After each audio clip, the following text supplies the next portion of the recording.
नमस्कार, स्वागत है आपका द आउटस्टैंडिंग गुरुकुल में। और आप सभी की दिवाली मैं आशा करता हूँ मंगलमय रही हो। हैप्पी दिवाली सबको बिलेटेड, जो लोग दिवाली का त्यौहार मना करके आए हैं।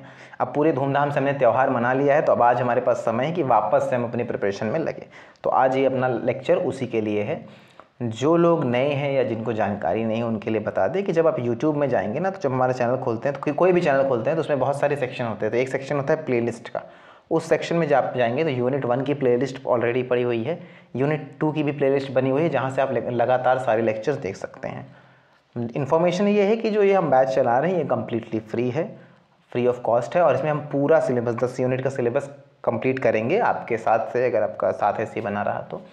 और इसकी जो पीडीएफ होती है, मतलब जो हम ये पढ़ाते हैं, इसकी जो पीपीटी है, जिस पीपीटी को पढ़ा रहा हूँ, हमारा एक चैनल है द आउटस्टैंडिंग गुरुकुल।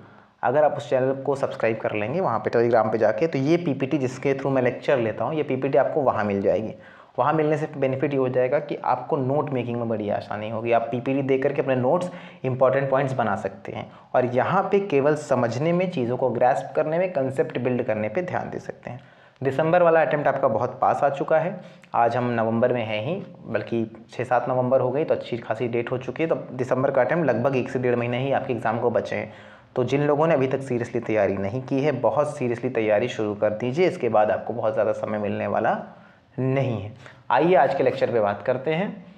तो ये मेरे बारे में जो पुराने बच्चे हैं वो तो जानते हैं, जो नए हैं वो पढ़ सकते हैं। कुछ जानकारी है जो आपके काम की हो सकती है।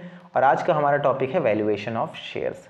अब देखिए, शेयर्स की वैल्यू को समझना है तो शेयर्स की वैल्यू तो हम उन चीज़ों की निकालेंगे जो स्टॉक एक्सचेंज में होंगी, जो जैसे आपने पढ़ा होगा बॉम्बे स्टॉक एक्सचेंज है या नेशनल स्टॉक एक्सचेंज है, एनएसई और बीएसई में जो शेयर्स लिस्टेड होते हैं उनकी बात करेंगे।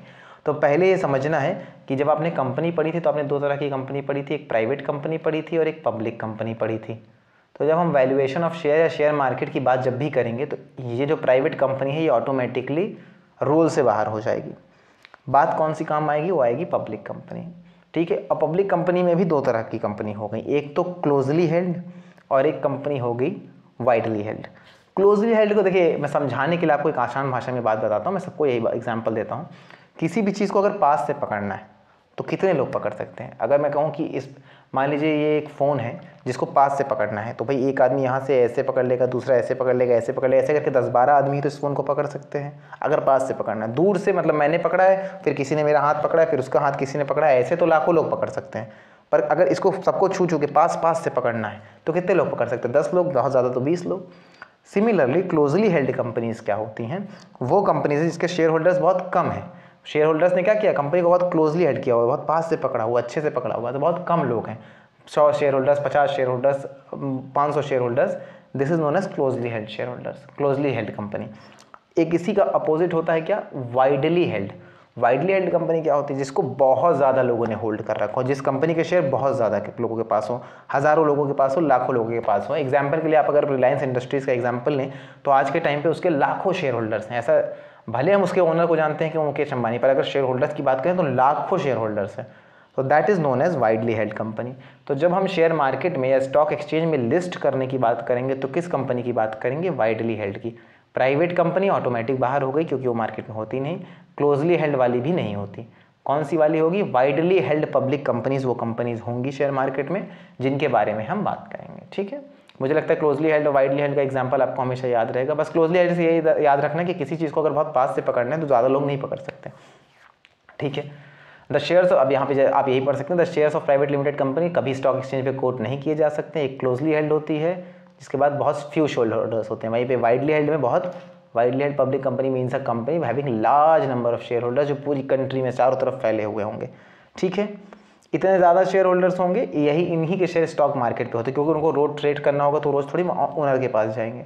The prices of such shares depend upon various factors. अब जो ये शेयर्स है वो कई सारे फैक्टर्स पे डिपेंड करते हैं। जैसे जिसको भी स्टॉक मार्केट की थोड़ी सी भी नॉलेज होगी तो उसको पता होगा ना कि वहाँ पे अगर इंडिया में इलेक्शन हो जाते हैं तो भी स्टॉक मार्केट में प्राइस ऊपर नीचे हो जाता है। किसी कंपनी की बैलेंस शीट, मान लीजिए आपने रिलायंस इंडस्ट्री का शेयर लिया और उसका प्रॉफिट आया, जिस बार कम आया प्रॉफिट, तो भी उसके शेयर इफेक्ट होंगे। प्लस अगर जिस सेगमेंट में रिलायंस इंडस्ट्रीज़ काम करती है, मान लीजिए टाटा मोटर्स है, वो काम करती है ऑटोमोबाइल के सेक्टर में, अगर ऑटोमोबाइल सेक्टर बुरा परफॉर्म कर रहा है तो भी उसके शेयर के प्राइस गिरेंगे।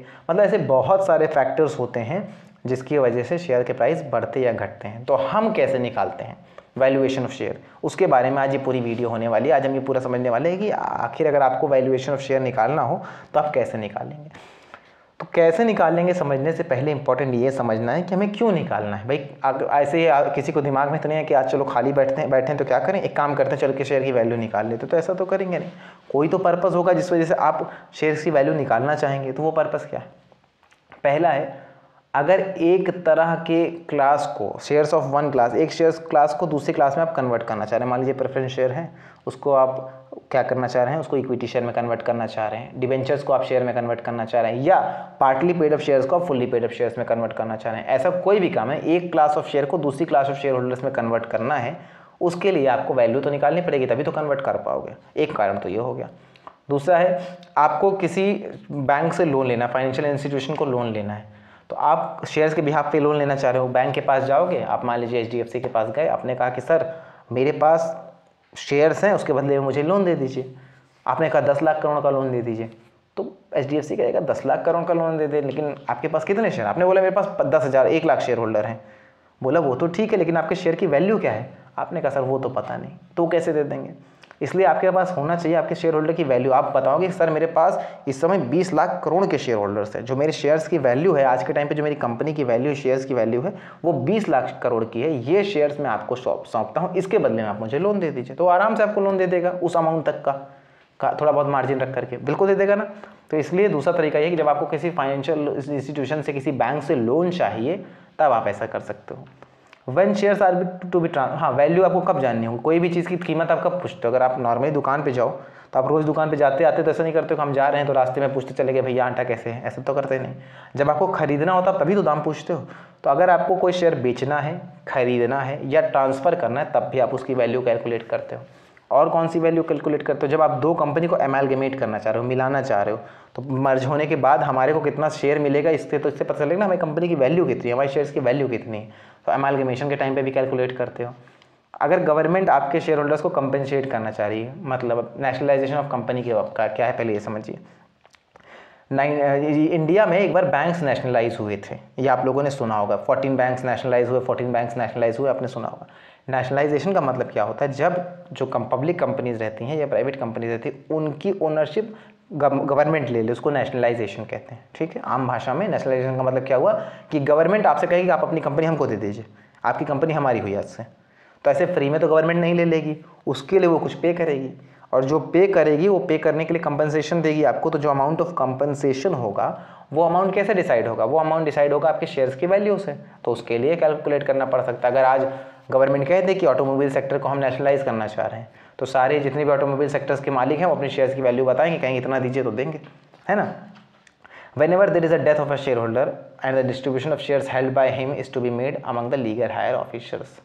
कहने का मतलब एक शेयर होल्डर की डेथ हो गई, अब उसके शेयर्स को आगे ट्रांसफ़र करना है, तो कितने वैल्यू के शेयर ट्रांसफ़र हो रहे हैं उसका कैलकुलेशन भी आपको तब करना पड़ेगा जब आप किसी नए बंदे को वो शेयर्स दोगे। तो जनरली उसके लीगल हायर को मिलेगा, मतलब अगर किसी की डेथ हो जाती है तो उसके बेटे को या उसकी वाइफ को, जो भी उसका लीगल हायर होगा या जो भी उसने विल में लिखा होगा, उस अकॉर्डिंग दिया जाएगा। ठीक है, तब एक वैल्यूएशन की ज़रूरत आपको पड़ सकती है। तो ये वो तरीके, समय हो गया कि जब जब हमको वैल्यूएशन निकालना पड़ सकता है। अब इसके तरीके क्या क्या हैं? तो सबसे आसान तरीका है नेट एसेट्स मेथड। इससे पहले भी जिन लोगों ने हमारे साथ अकाउंटिंग की क्लास की है उन्होंने एक दो जगह और नेट एसेट्स मेथड पढ़ा है। अब आपका रिवीजन ये है कि आप सही से पढ़ रहे हैं, क्लास में ध्यान है कि नहीं ध्यान है। तो आपको ये बताना है कि नेट एसेट्स मेथड आपने और कहाँ पढ़ा हुआ है। इससे पहले 2-3 वीडियो पहले भी हमने कहीं पर डिस्कस किया हुआ है, तो आपको बताना है कि किस जगह पे हमने वो डिस्कस किया है। वो आप कमेंट सेक्शन में बताएंगे तो पता चलेगा कि आप कितने एक्टिव हैं क्लास को लेकर के। ठीक है, नेट एसेट्स मेथड बहुत आसान तरीका है, इसके अलग नाम है, ये आप पढ़ सकते हैं, पूछ सकता है। Asset banking intrinsic value method या ब्रेकअप वैल्यू मेथड भी इसको कहते हैं, पर नॉर्मली नेट एसेट मेथड के नाम से ही पूछा जाता है, उसी नाम से ये मशहूर है। इसमें का अर्थ है क्या है? नेट एसेट्स का मतलब है कि जब भी किसी चीज़ के आगे नेट लग जाए, इसका मतलब कुछ ना कुछ तो माइनस हुआ है। ठीक है, और असेट्स तो आप जान ही रहे हैं कि असेट्स मतलब जो आपकी बिलोंगिंग होती है, जो आपकी असेट्स होती हैं। तो हम क्या करते हैं इसमें, पहले हम नेट असेट्स, सारी असेट्स निकालते हैं। ठीक, वो असेट्स निकालते हैं जो शेयर होल्डर के लिए, कौन से शेयर होल्डर के लिए? इक्विटी शेयर होल्डर के लिए बच रही हैं, और फिर नंबर ऑफ शेयर्स जितने हैं उसमें से माइनस कर लेते हैं। मान लीजिए एक कंपनी है, उसके पास एक कार है, 2 बाइक है, 15 मशीनें हैं, और इन सब की वैल्यू 10 लाख रुपये है, और आपने प्रेफरेंस शेयर वगैरह सबके बारे में माइनस कर दिया, अब सबकी वैल्यू 10 लाख रुपये है। और आपके पास शेयर होल्डर कितने हैं, 1 लाख। तो एक शेयर की वैल्यू कितनी हुई, 10 रुपये। भाई 10 लाख को 1 लाख से डिवाइड कर देंगे, 10 रुपये आ जाएगी। इससे आसान तरीका एसेट वैल्यूएशन का कोई नहीं है, ठीक है। इसमें हम क्या करते हैं, this method the value of net asset is divided by all number of equity share to arrive at the value of each equity share. एक इक्विटी शेयर को निकालने के लिए हम सारे नंबर ऑफ इक्विटी शेयर से नेट एसेट्स की value को डिवाइड कर देते हैं। अब मेथड ऑफ वैल्यूएशन का तो ये पहला तरीका है, पर इसमें 2 तरीके हैं कि आप नेट एसेट्स कैसे निकालेंगे, इसके 2 तरीके हैं। ध्यान रखिएगा, ये वैल्यूएशन ऑफ शेयर का दूसरा तरीका या पहला तरीका नहीं है। वैल्यूएशन ऑफ शेयर का पहला तरीका क्या है, net assets method. Net assets method के अंदर ये पहला तरीका है। इसमें क्या करेंगे, मार्केट या ब्लॉक वैल्यू ऑफ एसेट्स निकाल लेंगे। सारे एसेट्स की आपने कीमत निकाल ली। अब जो लाइबिलिटीज़ है, क्योंकि लाइबिलिटीज़ तो एसेट है नहीं, उसको तो माइनस करना पड़ेगा ना, एसेट से तो हम लाइबिलिटी पे ऑफ करते हैं, तो आपने लाइबिलिटीज़ को माइनस कर दिया। फिर क्या किया, प्रेफरेंस शेयर कैपिटल जो पेड अप हैं, जो नहीं पेड है उनकी बात नहीं, जो पेड अप हैं या आपने कोई प्रेफरेंस डिविडेंड बोला है कि देने वाले हैं और नहीं दिया अभी तक, उन सारी वैल्यूज़ को माइनस कर दिया। क्यों, क्योंकि आप कहाँ से दोगे, अगर एक बार सारे इक्विटी शेयर होल्डर्स को तो पैसा लास्ट में मिलता है ना, सारी लाइबिलिटीज़ पहले क्लियर करोगे, तो इनको माइनस कर लिया। अब मान लीजिए मैं यहाँ पे एग्जांपल ले लेते हैं कि ये 10 लाख थे, 10 lakh total value of assets थी, 2 लाख की लाइबिलिटी थी, आपने माइनस कर दिया। 2 lakh paid up preference share थे, आपने माइनस कर दिया। अब आपके नेट एसेट की वैल्यू कितनी बची, 6 लाख। कितनी बची, 6 लाख। अब नंबर ऑफ शेयर होल्डर जितने हैं, आपके पास 60,000 शेयर होल्डर हैं, आपके पास 60,000 शेयर होल्डर हैं। तो वैल्यू ऑफ शेयर निकालने का तरीका क्या, कि आपने नेट एसेट निकाल लिया। अब 6 लाख को 60,000 से डिवाइड कर देंगे, आपकी वैल्यू ऑफ शेयर्स आ जाएगी। कोई दिक्कत, यहाँ तक आसान है। अभी फॉर्मूला सेम रहेगा, पर नेट एसेट निकालने का तरीका दूसरी तरफ का हो, मतलब इस कान को ऐसे ना पकड़ के वैसे घुमा के पकड़ेंगे, देखिएगा कैसे, ठीक है। नेट एसेट मेथड निकालने का, नेट एसेट निकालने का दूसरा तरीका क्या है, हम क्या करेंगे, इक्विटी शेयर कैपिटल। हमने पहले वहाँ पर उल्टा चले थे ना, तो हमने पता कर लिया कि भाई 6 लाख तो इक्विटी शेयर कैपिटल है, ठीक है। उसमें रिजर्व और सरप्लस कितने हैं, 1 लाख, 7 हो गया। प्रॉफिट हमारा मान लीजिए 1 लाख का प्रॉफिट था, तो 8 लाख हो गया, और बाकी ये दोनों लॉसेज मिला करके लगभग 2 लाख थे, तो ये लॉसेज माइनस हो गया। तो नेट एसेट कितने निकल के आए, 6 लाख के, ठीक है। ये कुछ भी हो सकता है वैल्यू, अभी तो सेम आ गई, कुछ भी हो सकता है। तो ये 6 लाख की। अब नेट एसेट ऐसे निकाला हमने, मतलब या तो हम पहले मार्केट वैल्यू निकालें, उसके बाद मार्केट वैल्यू ऑफ असेट्स निकालें, उसके बाद सारी लाइबिलिटीज़ उसमें से माइनस कर दे, लाइबिलिटीज़ माइनस कर दे, प्रेफरेंस शेयर होल्डर माइनस कर दे, तब हमारा नेट एसेट्स आ जाएगा। दूसरा तरीका क्या है कि इक्विटी शेयर कैपिटल से ही तो नेट एसेट आया होगा, जो एसेट तो यहीं से आई होंगी, तो इक्विटी शेयर कैपिटल रख लें। फिर कोई रिजर्व और सरप्लस बढ़ा उसको जोड़ ले, प्रॉफिट जो हुआ उसको जोड़ ले। एसेट्स कहाँ से खरीदोगे आप, इन्हीं सब चीज़ों से। तो उसके बाद अगर कोई लॉसेज हैं, फिक्टिशियस एसेट्स मतलब वो एसेट्स जो पहले मिली हैं, फिक्टिशियस एसेट्स या एक्यूमुलेटेड लॉसेस को माइनस कर दिया, इसके बाद जो बचा वो आपका नेट एसेट है, इसको डिवाइड कर सकते हो।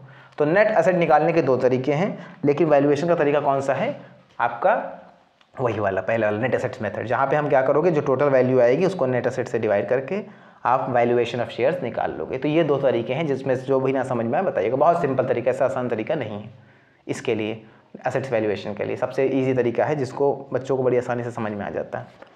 अब लाइबिलिटीज़ कैसे निकालोगे, हमने कहा ना कि इसमें से लाइबिलिटी माइनस कर दो, इसमें से लॉस माइनस कर दो, ये लाइबिलिटीज़ आएंगी कैसे।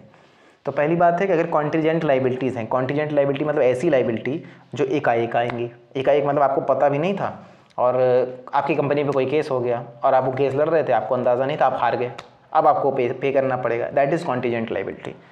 मतलब ऐसी लाइबिलिटी जिसके लिए आपके पास प्लानिंग नहीं थी, पर वो एकाएक during a course of period वो ऑटोमेटिकली अकर हो गई, दैट इज़ कॉन्टीजेंट लाइबिलिटी। आपने पढ़ा होगा 12th में या ग्रेजुएशन में, ठीक है।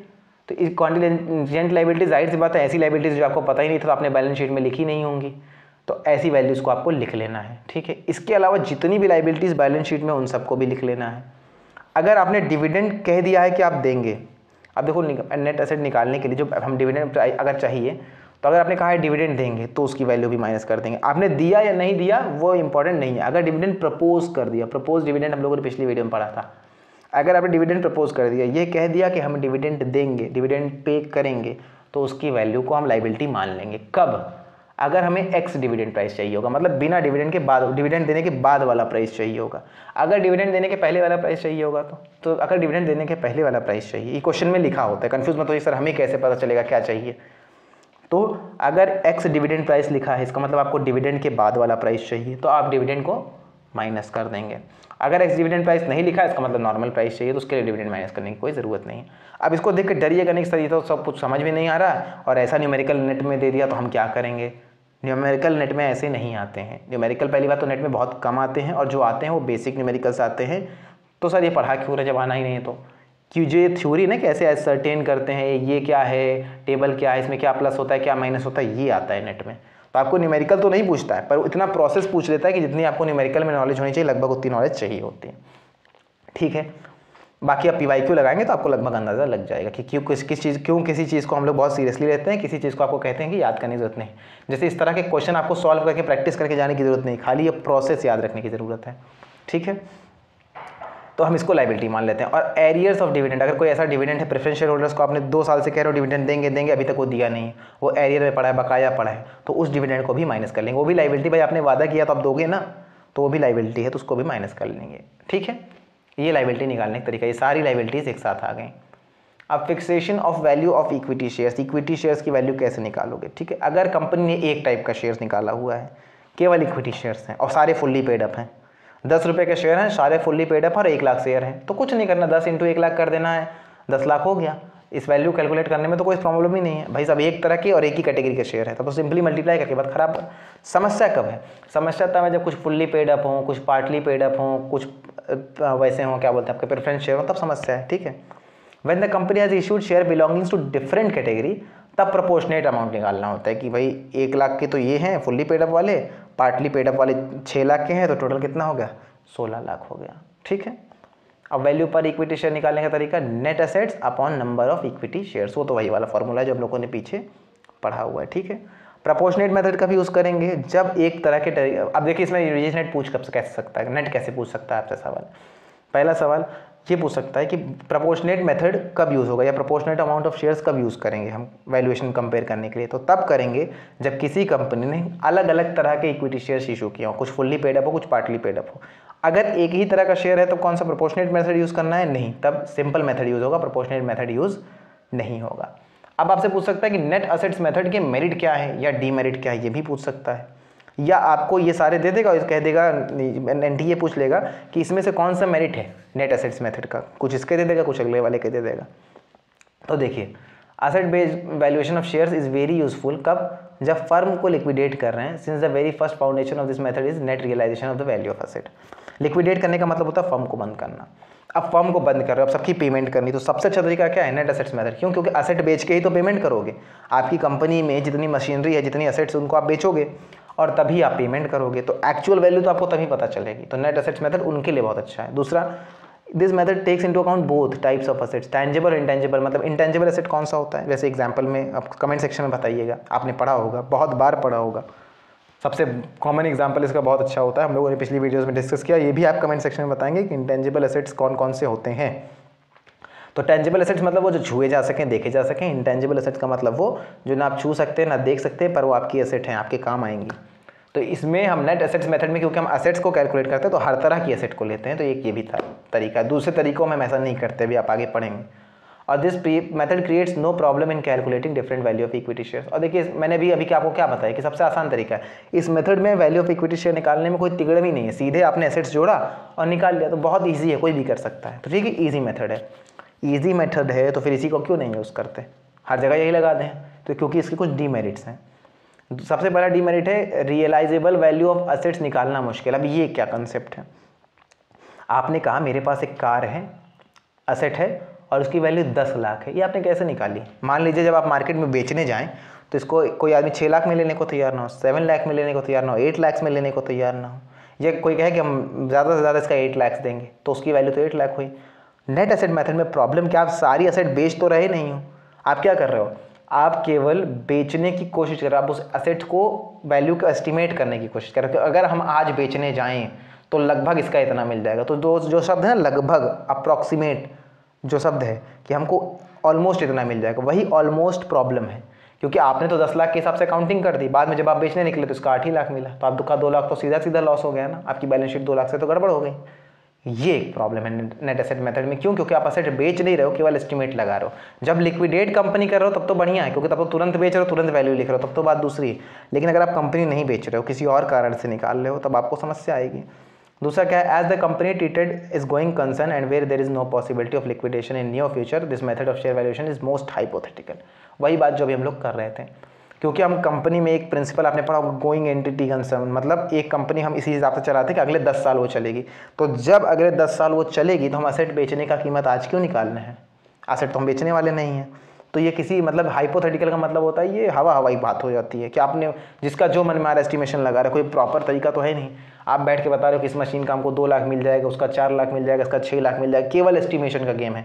रियलिटी में जाओगे 10 साल तक आप कुछ बेचने वाले नहीं हो, तो आपको एसेट की एक्चुअल प्राइस पर 10 साल तक पता नहीं चलने वाली। जब 10 साल बाद आपको एसेट की एक्चुअल प्राइस पता चलने वाली आएगी कि आपने सही किया या गलत निकाला तरीका, तब तक बहुत देर हो चुकी होगी। तो इसलिए इसको हाइपोथेटिकल कंडीशन भी कहते हैं। तो ये इसकी मेरिट्स हैं, डीमेरिट्स हैं, बहुत अच्छे से यहाँ दिमाग में डाल लीजिएगा, ये पूछ सकता है। जो चीज़ें पूछ सकता है उसको मैं बता देता हूँ आपको अलग से। दूसरा तरीका है अर्निंग बेसिस मेथड, इससे जिसको डिविडेंड यील्ड मेथड बोलते हैं, इससे क्वेश्चन आता है यूजीसी नेट में, स्टार बना लीजिए, इससे आता है। मैं नहीं बोल रहा हूँ पूछ सकता है, मैं बोल रहा हूँ आता है। तो आप मान के चलिए कि हर अगर 2 शिफ्ट में 3 शिफ्ट में एग्जाम होता है तो एक ना एक में डिविडेंड यील्ड मेथड किसी ना किसी या तो ऑप्शन में होगा या तो क्वेश्चन में होगा, तो आपको ये तरीका पता होना चाहिए। डिविडेंड यील्ड मेथड क्या होता है, the value of shares derived by company. इसमें सिंपल तरीका है, कुछ नहीं दिमाग लगाना।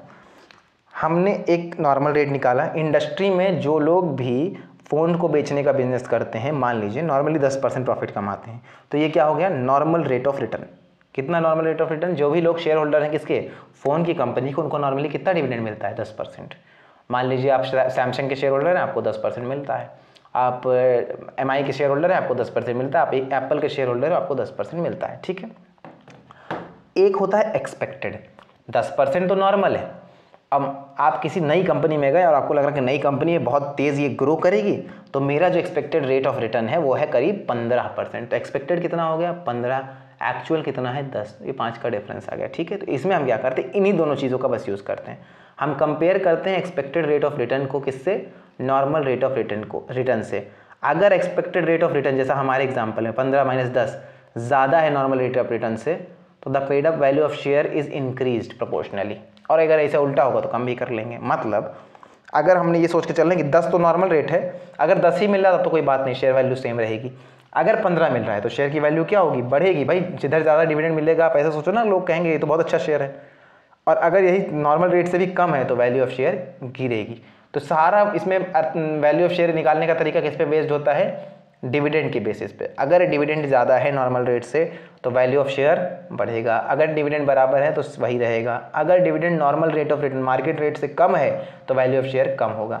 इसका फॉर्मूला याद कर लीजिए, चाहे याद कर लीजिए, चाहे सामने लिख के दीवार पे लगा लीजिए, चाहे नोट्स बना लीजिए। मार्केट वैल्यू ऑफ शेयर और सिक्योरिटी निकालने का तरीका है rate of dividend expected upon normal rate of dividend. मतलब हम लोगों ने जो भी किया था 15/10 into paid up value of share. मान लो 10 रुपये का शेयर था तो कट गया, 15% के आसपास आएगा। तो वो निकालने का आपका तरीका है। मार्केट वैल्यू ऑफ शेयर निकालने का दूसरा फॉर्मूला इसी का, dividend per share upon normal rate of return. Dividend per share जो मिला ये एक्सपेक्टेड ही तो होगा क्योंकि अब मिल चुका, तो dividend per share upon normal rate of dividend into 100, तब भी आंसर वही आएगा, ठीक है। तो ये 2 तरीके हो गए आपका। पहला तरीका हो गया नेट एसेट्स मेथड, दूसरा तरीका हो गया dividend yield method. Dividend yield method बहुत कॉमन है, लेकिन अब देखिए इसमें समझना पड़ेगा, अभी तक ऐसा कोई भी तरीका नहीं है जो अभी यूज़ हो रहा है, आज के टाइम पे यूज़ हो रहा है, लेकिन ये सारे तरीके इंपॉर्टेंट हैं, आपको आने चाहिए। अभी आगे क्या यूज़ होता है एक्चुअल में वो भी बात करेंगे। फिर है अर्निंग कैपेसिटी मेथड। अब ये कौन सा नया मेथड आ गया, इतने तो हम लोगों ने 2 तो पहले मुश्किल से याद कर लिए, तो पहले वाले 2 दिमाग में बैठा लीजिए। पहला मेथड नेट एसेट मेथड, हम असेट्स की वैल्यू निकालेंगे और उससे क्या करेंगे, उससे माइनस कर देंगे किसको सर, उससे हम उसको डिवाइड कर देंगे, बल्कि नेट एसेट से किसको, जो टोटल वैल्यू ऑफ एसेट्स आएगी और 1 नंबर ऑफ शेयर होल्डर से डिवाइड कर देंगे, वो हो गया हमारा नेट एसेट्स मेथड। दूसरा हमने क्या पढ़ा, दूसरा हमने पढ़ा डिविडेंड यील्ड मेथड। इसमें हम सर देखेंगे कि नॉर्मल रिटर्न क्या है और एक्सपेक्टेड रिटर्न क्या है, या मतलब मिलने वाला रेट क्या है, एक्सपेक्टेड रेट क्या है, चाहे एक्सपेक्टेड हो चाहे मिलने वाला। अगर नॉर्मल रेट से एक्सपेक्टेड रेट ज़्यादा है तो हम शेयर की प्राइस बढ़ा देंगे, अगर नॉर्मल रेट से एक्सपेक्टेड रेट कम है तो शेयर की प्राइस गिरा देंगे, बराबर है तो वही रहेगी जो है। यही 2 तरीके अभी हमने पढ़े। अब हम आते हैं अर्निंग कैपेसिटी मेथड में, इसी का अर्निंग बेसिस मेथड में दूसरा। अर्निंग कैपेसिटी मेथड क्या कहता है, हम इसमें क्या करते हैं, the interest of the company to base their valuation of shares और not on the actual dividend declared by the company but on the earning capacity of the company. देखिए ऊपर में तो हमने एक्सपेक्टेड डिविडेंड लगाया है, या यहाँ पे एक्चुअल डिविडेंड भी लगाया कि इतना मिला, डिविडेंड पर शेयर इतना मिला, उस हिसाब से वैल्यूएशन निकाला। एक क्या है, हम अंदाज़ा लगाते हैं कितना कंपनी कमाने की क्षमता रखती है। डिविडेंड और कमाने में अंतर होता है। क्या अंतर होता है, एक कंपनी ने 10,000 करोड़ कमाया, अब वो सारा 10,000 करोड़ उठा के डिविडेंड तो दे नहीं देगी, ठीक है। तो हम डिविडेंड जब निकालते हैं तो 10,000 करोड़ कमाया, उसने 8,000 करोड़ रिटेन अर्निंग के लिए रख लिया। अब रिटेन अर्निंग क्या है बहुत बेसिक है, आपको पता होगा, वो खर्चा जो कंपनी अपने पास रख लेती है लॉन्ग टर्म ग्रोथ के लिए। 8,000 उसने रिटेन अर्निंग लिया, बाकी 2,000 करोड़ उसने डिविडेंड के फॉर्म में बांट दी है। डिविडेंड और अर्निंग में अंतर होता है, पूरा 10 करोड़ इज अर्निंग और डिविडेंड इज दैट 2,000 करोड़ जो शेयर होल्डर्स में ही बटेगा। ठीक है, अब इसमें दूसरा तरीका क्या है कि हम डिविडेंड पे जाते ही नहीं। डिविडेंड पे जाने का तरीका एसेट पे जाने का तरीका हो गया। अर्निंग कैपेसिटी हम देखते कंपनी की क्षमता कितनी कंपनी कमा सकती है। अगर कंपनी का रेट ऑफ अर्निंग ज़्यादा है, रेट ऑफ अर्निंग बढ़ रहा है लगातार, नॉर्मल रेट ऑफ रिटर्न इतना है, नॉर्मली कंपनियां इतना कमाती हैं, नॉर्मली कंपनियां इस सीजन में 1,000 करोड़ की सेल करती है, ये 1,500 करोड़ की सेल करेगी, तो इसका मतलब शेयर प्राइस बढ़ेगा। जैसे जैसे अर्निंग कैपेसिटी बढ़ेगी वैसे वैसे शेयर प्राइस बढ़ेगा। ठीक है, इसमें क्या फॉर्मूला है, rate of earning upon normal rate of return into paid up value of share. देखिए आप ध्यान से देखिए तो लगभग यही फॉर्मूला है कि नहीं, बस यहाँ पे डिविडेंड काट करके आपने अर्निंग कैपेसिटी डाल दी है, rate of earning upon normal rate of return और paid up value of share same है, लगभग वही चीज़ है। बस उस पर हम क्या देख रहे थे, डिविडेंड कौन सा पैसा जो शेयर होल्डर्स को मिलेगा उनकी कमाई के लिए, और यहाँ पे हम पूरी कंपनी की कमाई देख रहे हैं, शेयर होल्डर से मतलब नहीं। कंपनी की कमाई अगर बढ़ेगी तो जाहिर सी बात है कि 90% ऑफ द केसेस में शेयर होल्डर की कमाई ऑटोमेटिकली बढ़ेगी। कोई कंपनी अगर अच्छा कमा रही होगी तो जाहिर सी बात है ना शेयर होल्डर्स को ज़्यादा पैसा देगी, क्यों ही नहीं देगी, अनटिल अनलेस उसको कोई फ्यूचर ग्रोथ के लिए कोई मेजर प्रोजेक्ट ना हो, अगर उसमें भी लगाएगी तो अगले साल बढ़ के मिलेगा। ठीक है, रेट ऑफ अर्निंग निकालने का तरीका क्या है, टोटल एक्चुअल प्रॉफिट जितना कमाया अपॉन कैपिटल एम्प्लॉयड, मतलब कितना पैसा लगाया किसी भी फॉर्म में, कैपिटल एम्प्लॉयड मतलब जो पैसा लगाया और जो पैसा कमाया इंटू 100। इससे पता चल जाएगा कि रेट ऑफ अर्निंग मान लीजिए 15% आया और नॉर्मल कितना है 12%, तो आप देख रहे हो कि 3% ज़्यादा, इसका मतलब वैल्यू बढ़ेगा। एक और तरीका रेट ऑफ अर्निंग निकालने का, ये खाली याद रख लीजिए, कैपिटलाइजेशन फैक्टर वो दिया होता है into paid up value of shares, ये खाली याद करना है, इसका किसी कहीं काम नहीं आने वाला, बस आपको याद रखना रेट ऑफ अर्निंग का तरीका क्या है, कैपिटलाइजेशन फैक्टर जो क्वेश्चन में गिवन होगा into paid up value of shares. क्या ये क्वेश्चन एग्जाम में होगा, नहीं, ये फॉर्मूला एग्जाम में हो सकता है। Merits of earning basis method, earning basis method के क्या क्या फ़ायदे हैं, देखिए अभी हमने उसके पढ़े नेट एसेट्स के फ़ायदे, अब अर्निंग बेसिस मेथड के पढ़ रहे हैं।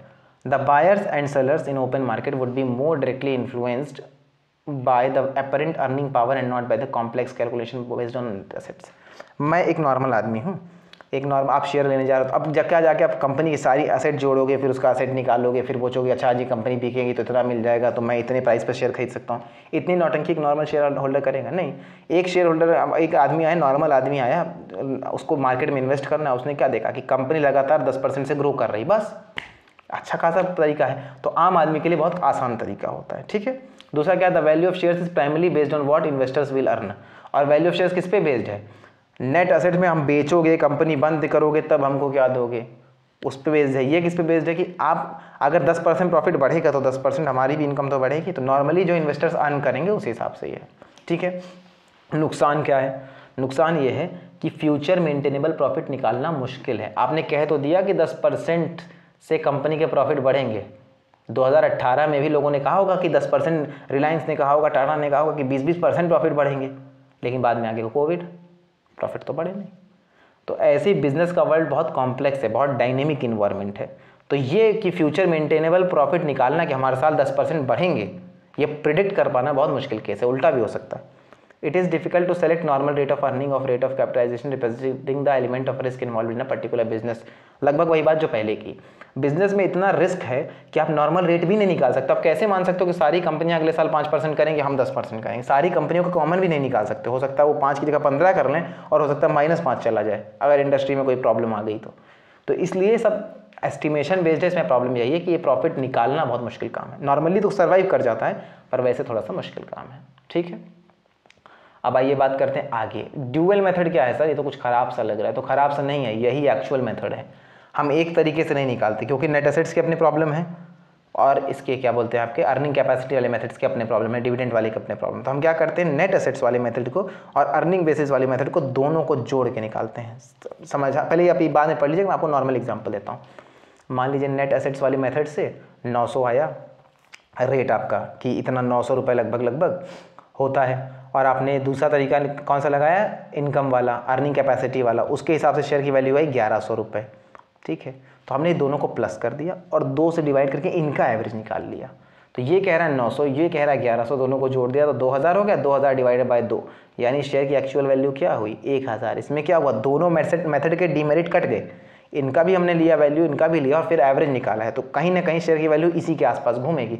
अगर बहुत अच्छा रहा इसके हिसाब से चली गई थोड़ा ऊपर चली जाएगी, इसके हिसाब से चली गई थोड़ा नीचे चली जाएगी, पर आप सेफ जोन में हो। लेकिन मान लो आप 900 रखो और 1100 चली जाए, या 1100 रखो 900 चली जाए, तो बहुत डेंजर जोन होता है, 200-300 पॉइंट का बहुत डेंजर जोन होता है, ठीक है। तो ड्यूअल मेथड में हम क्या करते हैं, दोनों मेथड को मिक्स कर देते हैं। In accounting literature the earning method not the asset method basis correct, दोनों को हम करेक्ट नहीं मानते। तो सजेशन क्या है कि सजेशन ये है कि दोनों को कंपेयर किया जाए, दोनों का एवरेज निकाला जाए, तो इसको बोलते हैं डुअल मेथड, या ये नाम याद रख लीजिएगा, अभी मैं सभी रेस कर देता हूँ। ये जो लिखा है ना फेयर वैल्यू मेथड, जब भी क्वेश्चन पूछा जाता है इसी नाम से पूछा जाता है, तो ये नाम याद रखिएगा फेयर वैल्यू मेथड। तो हम कौन सा तरीका अपनाते हैं, फेयर वैल्यू मेथड में। फेयर वैल्यू मेथड में हम क्या करते हैं, value of share on earning basis plus value of share on net assets basis upon 2, यानी दोनों का एवरेज, और इससे वैल्यू निकल जाती है। अब हमने बार बार कहा, तो यहाँ तक आपको मुझे लगता है शेयर की वैल्यू निकालना आ गया, अब कोई कन्फ्यूजन इसमें नहीं होनी चाहिए। अब हम लोगों ने बार बार एक बात कही है कि वाइंडिंग अप के टाइम पे, लिक्विडेशन के टाइम पे हम शेयर्स की वैल्यू निकालते हैं, वाइंडिंग अप के टाइम पे शेयर्स की वैल्यू निकालते हैं। है क्या ये वाइंडिंग अप, है क्या ये लिक्विडेशन? तो देखिए, लिक्विडेट होना या कंपनी का वाइंड अप होना, वाइंड अप होने का मतलब किसी चीज़ को बांध के बंद करके रखना, इसी को तो वाइंड अप कहते हैं आम भाषा में। लिक्विडेट होने का मतलब हो, लिक्विडिटी का मतलब होता है हाथ में पैसा आ जाना। तो सोचिए आपकी एक कंपनी में 10,000 करोड़ लगे हैं और वो पूरी कंपनी बिक जाए, तो सारा 10,000 करोड़ आपके हाथ में आ जाएगा, पूरा पैसा लिक्विडेट हो जाएगा, कैश हो जाएगा। तो लिक्विडेशन का मतलब होता है कैश में चीज़ों का कन्वर्ट होना। तो ये अच्छी चीज़ नहीं है। यहाँ पे लिक्विडेशन का मतलब क्या है, जब कोई कंपनी की पूरी एग्जिस्टेंसी खत्म हो जाए उसको बोलते हैं लिक्विडेट होना, यानी बंद हो जाना। कोई कंपनी है जो बंद हो जाए, दैट इज लिक्विडेट होना। आम भाषा में कंपनी पूरी तरीके से बंद हो जाए, पूरी तरीके से मतलब वापस आने का कोई चांस ना हो। ऐसा ना कि उसमें 2 शेयर होल्डर अभी बचे हैं फिर वो कुछ कैपिटल डाल के बिजनेस चला दें, वैसा नहीं। पूरी तरह से कंपनी बंद हो जाना कि अब ऐसी कोई कंपनी है ही नहीं, ठीक। तो इसमें क्या होगा, कंपनी की एग्जिस्टेंस क्या होगी, पूरी तरह से एंड हो जाएगी। लिक्विडेट बोलना या इसको वाइंड अप होना कहते हैं। पहले क्या होगा, एक लिक्विडेटर आएगा। लिक्विडेटर क्या होगा, या तो लिक्विडेटर को शेयर होल्डर्स अपॉइंट करेंगे या तो कोर्ट। अब किस केस में करेंगे, देखिए वाइंडिंग अप 2 तरीके से होती है, या तो गवर्नमेंट ज़बरदस्ती, कोर्ट ज़बरदस्ती करवा देता है, या तो आप अपनी मन से कंपनी को बंद करते हो, अब नहीं चलाना चाह रहे भैया, थक गए। तो जब खुद से करता तो शेयर होल्डर्स अपॉइंट करते हैं, वरना कौन करेगा, कोर्ट अपॉइंट करेगा। लिक्विडेटर क्या होगा, ये एक ऑफिसर होगा जिसका काम क्या होगा, क्योंकि भाई आप तो चोरी चकारी कर सकते हो, भाई आप पे कैसे भरोसा करें कि आप चोरी नहीं करोगे, कुछ वैल्यू निकाल नहीं लोगे, या कंपनी का कोई आदमी मिसयूज़ नहीं करेगा असेट्स को या किसी चीज़ को। तो इसके लिए एक थर्ड पार्टी का लिक्विडेटर आता है। उसका काम क्या होगा, सारी असेट्स को पहले बेचेगा, फिर नहीं तो आपको मान लीजिए आपको मैंने कहा लिक्विडेट करने को, आपकी खुद की कंपनी, तो आपने अपने पसंदीदा लोगों को पेमेंट कर दी, और जिन लोगों से आपकी बनती नहीं तो उनका पैसा फंसा दिया, कह दिया अब तो पैसा ही नहीं है जी, हम तो दिवालिया हो गए। इसलिए थर्ड पार्टी का लिक्विडेटर आएगा, ये सारी एसेट्स को आपको बेच के वैल्यू लेगा, सारी एसेट्स को बेच दिया, अब उसने पूरी वैल्यू निकाल ली। अब इससे लाइबिलिटीज़ क्लियर करना शुरू करेगा ऑर्डर में। पहले अपनी फीस निकालेगा, फिर गवर्नमेंट ड्यूज़ निकालेगा, फिर एम्प्लॉय की सैलरी निकालेगा, फिर कुछ प्रेफरेंस शेयर होल्डर्स को देगा, फिर कुछ बचा तो इक्विटी शेयर होल्डर्स को देगा, ठीक है। तो लिक्विडेटर क्या करेगा, ये सारे क्रेडिटर्स के इंटरेस्ट को देखता है, इसीलिए इसको अपॉइंट किया जाता है। ये पूरी लिक्विडेशन प्रोसेस को सुपरवाइज करेगा, रियलाइज़ करेगा। कंपनी के एसेट्स को रियलाइज़ करने का मतलब बेच के उनको कैश में कन्वर्ट करना। डिस्चार्जिंग द कंपनी की लाइबिलिटी को डिस्चार्ज करेगा, सारा पेमेंट करेगा और सारे स्टेप्स को फॉलो करेगा, ठीक है। लिक्विडेटर कौन सा है, ये क्या है, ये एक पर्सन है हु इज़ अपॉइंटेड, ये आप डेफिनेशन लिख लो, इसलिए है कि कंपनी के प्रोसेस को वाइंडिंग अप को करने के लिए। तो ये पूछ सकता है what is who is a liquidator, तो आपको बताना पड़ेगा person who is appointed by the company और the court for the purpose of liquidating और वाइंडिंग अप अ कंपनी, ठीक है, ठीक है। ये अपनी फीस भी वहीं से लेगा, उसी से। ये भी याद रखना है कि आपको लिक्विडेटर की सैलरी या फीस कौन तय करता है, खुद ही तय करके खुद ही लेता है। ये क्योंकि मान लीजिए अगर आपके ऑप्शन में आ जाएगा तो आप सोचोगे खुद को कौन पैसे देता है, तो आप कह दोगे शेयर होल्डर्स पैसे देंगे, नहीं जी बोर्ड ऑफ डायरेक्टर्स देंगे, तो ऐसा नहीं। इसका अपनी सैलरी अपना पैसा ये खुद ही लेता है, ठीक है। अब मोड्स ऑफ वाइंडिंग अप, कितने तरीके हैं वाइंडिंग अप के। तो पहला है compulsory winding up by tribunals. जैसे कोर्ट होते हैं ना, वैसे ट्रिब्यूनल बॉडीज़ होती है, कंपनी लॉ ट्रिब्यूनल है, ऐसे बहुत सारे ट्रिब्यूनल्स होते हैं। क्योंकि हमें कोर्ट में ना जाना पड़े, लंबे प्रोसेस में ना फंसना पड़े, इसलिए हर काम के लिए स्पेसिफिक ट्रिब्यूनल है। कंपनी की ट्रिब्यूनल है, उसका काम है केवल कंपनी की वाइंडिंग अप देखना। आप वहाँ जाओ NCLT में बता दो, नेशनल कंपनी लॉ ट्रिब्यूनल, कि सर हमारे पास पैसा बचा नहीं, हम बिजनेस बंद करना चाह रहे हैं, या आपने कुछ घोटाला कर दिया, तो ऑटोमेटिकली आपको वाइंड अप कर देंगे। तो कंपल्सरी वाइंड अप करने के ग्राउंड्स क्या क्या हैं, क्यों कब कब किया जाता है। अगर कंपनी ने अपना बिजनेस कमेंस नहीं किया, कंपनी 1 साल बन गई, कंपनी को बने 1 साल हो गया और आपने अभी तक उसने कुछ काम ही शुरू नहीं किया, आपने कंपनी बना ली, शेयर होल्डर से पैसा ले लिया और 1 साल में आपने 1 रुपये का काम नहीं किया, तो क्या करेगा, कोर्ट आपको कह देगा, ट्रिब्यूनल आपको कह देगा कि आप कंपनी बंद करिए, लिक्विडेट करिए। एक लिक्विडेटर बिठा देगा, आपकी कंपनी गई। If default is made by delivering the statutory report to the registrar और holding in statutory meeting. Registrar के पास कंपनी के सारे डॉक्यूमेंट्स पढ़ते हैं। आपने सुना होगा जब इनकॉर्पोरेशन लेटर बनता है तो ऑडिटर अपॉइंट करते हैं तो उनके पास रजिस्ट्रार के पास डॉक्यूमेंट भेजते हैं, किसी को निकालते हैं तो रजिस्ट्रार के पास डॉक्यूमेंट भेजते हैं। जो भी लीगल फॉर्मेलिटीज़ हैं, अगर रजिस्ट्रार के साथ आपने वो सारी फॉर्मेलिटीज़ पूरी करने में आप डिफ़ॉल्ट कर रहे हो, बार बार देरी कर रहे हो, तो भी क्या कहेगा ट्रिब्यूनल कि आप अपनी कंपनी बंद कर दीजिए। अगर आप अपने उधार चुका नहीं पा रहे हो, 3 साल हो गए आप कोई लोन ही नहीं पे कर पा रहे हो, सारा पैसा लोगों का लेके बैठे हो, वो लोगों ने केस कर दिया, तब भी कोर्ट कह देगा, तब भी ट्रिब्यूनल कह देगा। अगर कोर्ट को ये लगता है कि it is just an equitable that the company should be wound up, अगर कोर्ट को ये लगता है कि सबकी भलाई या फ़ायदा इसी में है कि इस कंपनी को बंद कर दिया जाए किसी भी रीज़न से, तो भी वो बंद कर सकता है। If the number of member falls below 7 and in case of a private company below 2। अब देखिए बेसिक डेफिनेशन याद करिए। आपने जब प्राइवेट कंपनी और पब्लिक कंपनी पढ़ी तो क्या पढ़ा था? प्राइवेट कंपनी में मिनिमम 2 लोग होने चाहिए और पब्लिक कंपनी में मिनिमम 7। आपने एक पब्लिक कंपनी बनाई, 7 दोस्त थे, आप 2 छोड़ के भाग गए, अब 5 ही मेंबर बचे हैं, तो क्या वो पब्लिक कंपनी रहेगी? नहीं, तो उसको वाइंड अप करा दिया जाएगा। प्राइवेट कंपनी आप 2 दोस्त लोगों ने मिलकर प्राइवेट कंपनी खोली थी, एक चला गया, अब एक बचा, तो क्या एक आदमी प्राइवेट कंपनी चला सकता है? नहीं, तो भी ट्रिब्यूनल कहेगा कि आप अपनी कंपनी को बंद करिए। ठीक है। Voluntary winding up. Voluntary winding up का मतलब जब आप खुद से कहोगे कि नहीं अब हमको कंपनी नहीं चलानी, अब हम बंद करेंगे। ठीक है। When the period if any fix, मान लो आपने कंपनी मिल करके दोस्तों के साथ बनाई थी कि 5 साल तक इस कंपनी को चलाएंगे, फिर इसको बेच देंगे, जो प्रॉफिट आएगा उससे दूसरा बिजनेस करेंगे। तो अगर फिक्स ड्यूरेशन के लिए बनाई थी, वो फिक्स ड्यूरेशन खत्म हो गया, तब तो आप खुद से बंद कर दोगे। ठीक है। जनरल मीटिंग में एक रेजोल्यूशन पास करोगे कि भाई अब हमारा पीरियड पूरा हो गया, अब चले। दूसरा क्या है, अगर कंपनी ने एक स्पेशल रेजोल्यूशन पास कर दिया कि कंपनी को वाउंड अप कर लेना चाहिए किसी भी वजह से, चाहे वो डेट हो, चाहे वो कोई आपको बिजनेस करने में कोई दिक्कत आ रही हो, चाहे आपको लॉसेस ज़्यादा हो रहे हैं, प्रॉफिट कम मिल रहे हो, जो भी वजह हो, किसी भी एनुअल जनरल मीटिंग में शेयर होल्डर्स ने मिलकर तय किया कि आप कंपनी को बंद करना चाहिए, तो उसके लिए एक स्पेशल रेजोल्यूशन पास होगा। मतलब स्पेशल रेजोल्यूशन मतलब 2/3 मेजोरिटी से आपने पास कर लिया और उसके बाद आप कंपनी को बंद कर दोगे। और winding up under the supervision of the court. आप वॉलेंट्री वाइंडिंग अप में भी कोर्ट जा सकते हो। मान लीजिए हम 5-7-8 लोग हैं, हमने कहा अपनी कंपनी को बंद करना है, तो क्या हम खुद से बंद करें तो कोर्ट नहीं जा सकते? बिल्कुल जा सकते हैं। हम चाहते हैं कि हम में से कोई भी पार्शियलिटी ना करे, किसी के साथ भी बायसनेस ना हो, इसलिए हमने कोर्ट के पास चले गए कि ये हम कंपनी बंद करना चाह रहे हैं, हमारी आप हेल्प कर दीजिए। वो बिल्कुल हेल्प कर देंगे। ठीक है। वो एक नॉर्मल लिक्विडेटर बिठा देंगे। क्या क्या इम्पैक्ट होगा एक कंपनी के लिक्विडेट होने का या बंद होने का? अब देखिए क्यों इसको समझाना पड़ता है, उसके पीछे कारण ये है कि लिक्विडेशन को बच्चे कई बार कंफ्यूज कर लेते हैं कि पार्ट टाइम बंद के लिए, इसलिए ऐसा। तो परमानेंट बंद होने से क्या क्या मतलब, उसका मतलब क्या निकल के आएगा? The company no longer has the power to dispose of its property. आपने लिक्विडेट कर दी, अब आपकी और आपकी प्रॉपर्टी, कंपनी अपनी प्रॉपर्टी बेच नहीं सकती कि आप फिर आ जाओ उस बिल्डिंग में हम बेचेंगे, ये तो हमारी थी पहले। आप कंपनी लिक्विडेट हो गई, अब आपका कुछ नहीं है, सब लिक्विडेटर तय करेगा। कंपनी में carry on it's business only for the limited purpose of the completed. हाँ, उसके बाद आप वो बिजनेस कैरी ऑन नहीं कर सकते कि आपने कंपनी बेच दी उसके बाद भी कह रहे हो हम अभी वो काम करेंगे। The power of company directors come to an end. कोई डायरेक्टर जैसे कोई पावर अब रहा है, खुद ही समझिए, जब कंपनी बंद हो गई तो लगभग सब कुछ चला गया। ये खाली फॉर्मेलिटी के लिए लिखा ताकि आप नोट्स बना सकें। A liquidation order operates as a notice of dismissal of all the company's employees. सारे एम्प्लॉयज़ की नौकरी चली जाएगी, सबको एक डिसमिसल, सबको निकाल दिया जाएगा नौकरी से। भाई जब कंपनी नहीं रहेगी तो नौकरी कहाँ रहेगी? When an application for made for to court ordered liquidation, the court may stay or restrain any proceedings within the company as the court sees fit। मतलब अगर कोर्ट के थ्रू आप लिक्विडेशन कराना चाहे तो हो सकता है कोर्ट कोई आपके खिलाफ प्रोसीडिंग चलाए या ना चलाए, ये पूरी महानता, ये पूरी चीज़ें किसके ऊपर है? कोर्ट के ऊपर है। तो ये होता है लिक्विडेशन का तरीका या consequences of liquidating a company. ये पूरा लेक्चर लिक्विडेशन के बाद था। इसके बाद अगले लेक्चर्स भी आएंगे। हम प्रयास कर रहे हैं कि नवंबर एंड तक या जैसा भी आपके एग्जाम डेट होते हैं उसके हिसाब से देख करके आपका पूरा सिलेबस कंप्लीट कर दें। हमें बस ये चाहिए कि आप रेगुलर कमेंट सेक्शन में अपना फीडबैक देते रहें, जो रिस्पॉन्सेज, जो सवाल हम पूछते हैं उसका आंसर देते रहें, ताकि हमें लगे कि जो हम ये टाइम निकाल रहे हैं, जो हम मेहनत कर रहे हैं, उसका कुछ आउटपुट आ रहा है। प्लस सीरियसली तैयारी करने लगी। अब इधर उधर की बातों में मत आइए कि बहुत समय है, ये है, कुछ नहीं है। जब एग्ज़ाम के टाइम पे समय जाता है तो बिल्कुल नहीं बचता है। और हाँ, अभी आगे जा कर के बहुत ज़्यादा चेंजेस भी होने वाले एग्जाम में, मतलब इस बार तो नहीं होगा, आगे हो सकता है भविष्य में हो जाए। तो ये वाला अटेम्प्ट आपके लिए बहुत अच्छा है, तो उस पर ध्यान दीजिए, उस पर पूरी तरह से काम करिए, इधर उधर की बातों में मत आइए, मन लगा के तैयारी करिए। अब एक और बात जो आपके लिए इंपॉर्टेंट है वो ये है कि एक तो वीडियो को लाइक कर दीजिएगा, शेयर कर लीजिए दोस्तों के साथ, सब्सक्राइब कर लीजिए। और ये है हमारा टेलीग्राम चैनल, यहाँ पे ही आपको पीपीटी मिलेगी, तो आप वो पीपीटी वहाँ जा करके डाउनलोड कर सकते हैं। प्लस इसके कमेंट सेक्शन में एक ऑप्शन आता है ना कि आप कमेंट कर सकते हो, तो वहाँ पे आपको अगर कुछ पूछना है, कुछ कम्युनिकेट करना है तो वो भी आप कर सकते हो।